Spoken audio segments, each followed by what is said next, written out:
అదే పాలు విడవని అనుభవం. చెప్దాం చేద్దాం ఆమేన్. రెండవది ఆహారంగా తీసుకోమన్నాడు కదా, ఆహారాన్ని ఎలా తీసుకుంటాం? ఒకసారి నా వైపు చూడండి. మటనే వండుకున్నారు, లేకపోతే చికెనే వండుకున్నారు. ఆ వండుకున్నటువంటి మటన్ ప్లేట్లో వేసుకున్నారు. అది నోట్లోకి బాకు మునిపే ఆ మటన్ పీసులు చూసిన వెంటనే మీ లోపల ఎట్లా అనిపిస్తుందో తెలుసా? నా వైపు చూడండి.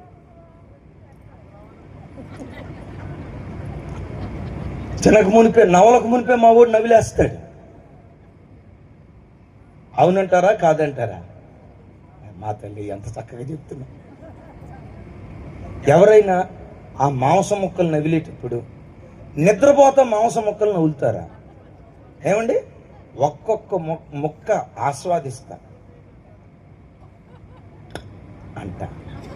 ఆస్వాదిస్తారా లేదా? ఎవరైనా